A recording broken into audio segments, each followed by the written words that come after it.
मला कासव मिळाला होता म्हणजे माझ्या मामाला जेव्हा फिशिंग करायला गेले होते तेव्हा त्यांच्या जाळ्यामध्ये कासव अडकला आणि इतका वजन होता की घरी आणू नाही शकत इतका वजन. पण काही करून सुद्धा त्यांनी डोक्यावर तो कासव आणला आणि Morning, Jai Hind. This initiative of Outplay is one of the product of our NCC volunteers, and all the NSS volunteers have joined today of Thakur College of Science and Commerce. Here, the message for all is to remain fit by running for 5 kilometers, 10 kilometers, and 21 kilometers, and after running, getting contributed for environment sustainability by taking out all plastic what we throw. The message I would like to give to all is don't throw trash all over. We are responsible for all the dirt which we are doing. Let us keep this earth, our mother earth, very beautiful and very clean. Thank you very much.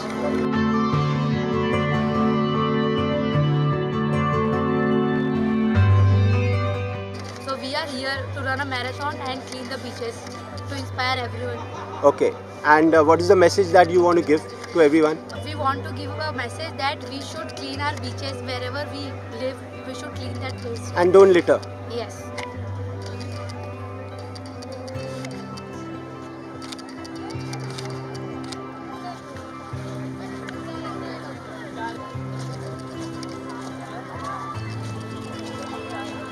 नमस्कार, माझं नाव प्राची हाटकर. मी professionally marine biologist आहे आणि मी WCAW सोबत गेली 7-8 वर्षापासून associated आहे.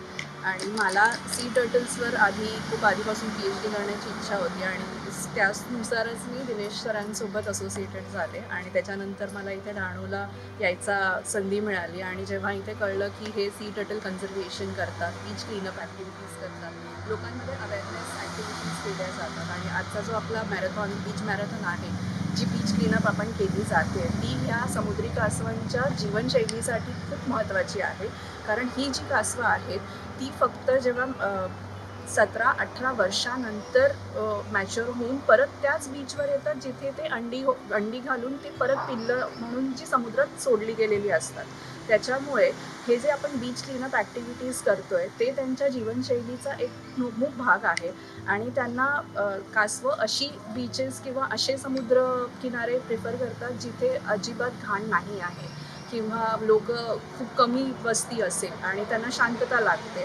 आणि बीचचा जो उतार आहे तो त्यांच्या अंडी घालण्याच्या प्रक्रियेसाठी फार जास्त महत्त्वाचा मानला जातो.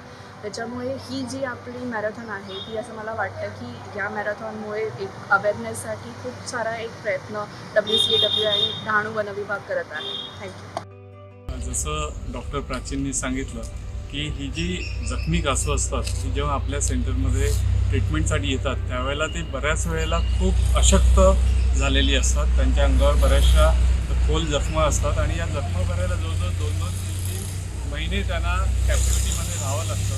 आणि जेव्हा हे त्यातनं पूर्णपणे बरे होतात अशा वेळेला आपण त्यांना समुद्रामध्ये सोडून देतो. पण समुद्रामध्ये जेव्हा आपण सोडतो त्यावेळेला आपल्याला एवढंच दिसतं की ते इकडनं लाटांबरोबर निघून गेले. पण पुढे त्यांचं काय होतं हा नेहमीच एक महत्त्वाचा प्रश्न आमच्या डोक्यात असायचा.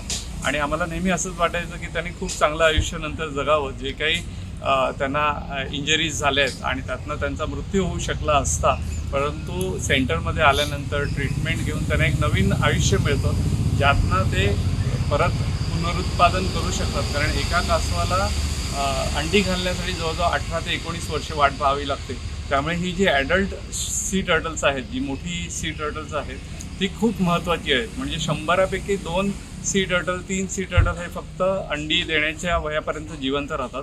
आणि त्यातली पण बरीचशी कासवं जी असतात ती अशा प्रकारे जाळ्यांमध्ये पोल्युशनच्या कचाट्यात सापडतात आणि त्यात त्यांचा मृत्यू होतो. तर आपल्याकडे जी कासवं येतात नशीब आहे की ते कोणाच्या तरी हाती लागतात आणि तिकडनं ते आपल्या सेंटरपर्यंत पोचतात. त्यात आपल्या NGOच्या कार्यकर्त्यांचा पण सहभाग आहे की अशा कासवांना रेस्क्यू केलं जातं.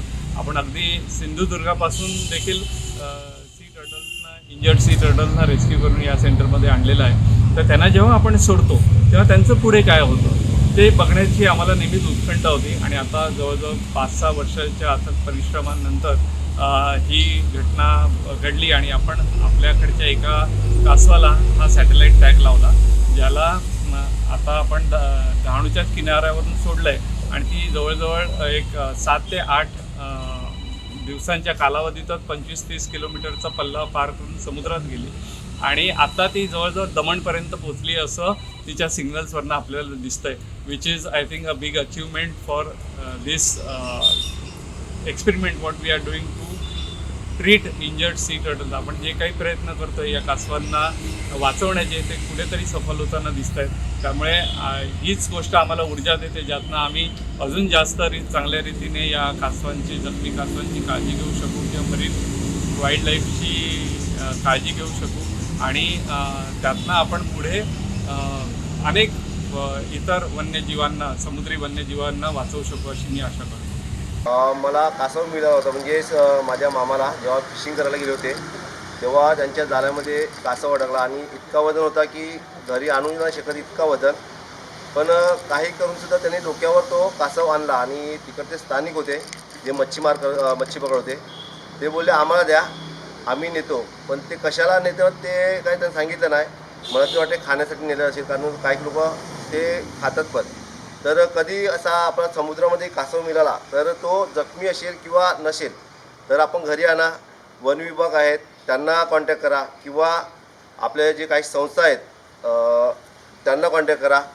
तर मी अशाच प्रकारे आमच्या मामाने घरी आणला, त्यांनी मला कॉन्टॅक्ट केला. तर आम्ही समुद्रावर सोडायला जाणार होते, पण तिकडचे काही प्रवासी आहेत आणि माझा मित्र आहे पिंट्या मानकर, सर्पमित्र आहे.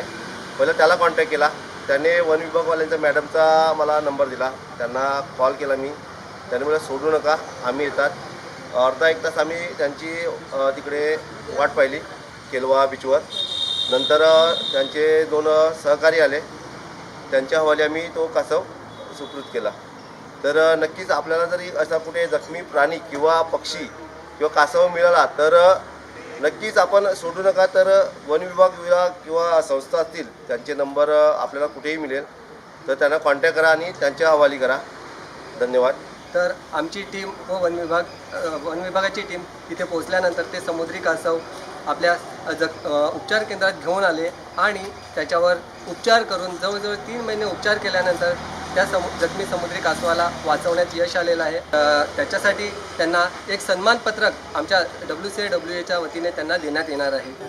जी स्पर्धा झाली आहे त्या स्पर्धेमध्ये जे विजेते आहेत त्या विजेत्यांचा सन्मान करणार आहे आणि त्यानंतर लगेचच आपण टर्टल रेस्क्यू जे केलेलं आहे त्याचं ऑपरेशन केलेलं आहे असे डॉक्टर विनरकर आहेत, त्यांना मी विनंती करून आपण त्यांना सोडणार आहोत. योगेश्वर भोईर यांनी सुद्धा सी टर्टल रेस्क्यू केलेला आहे.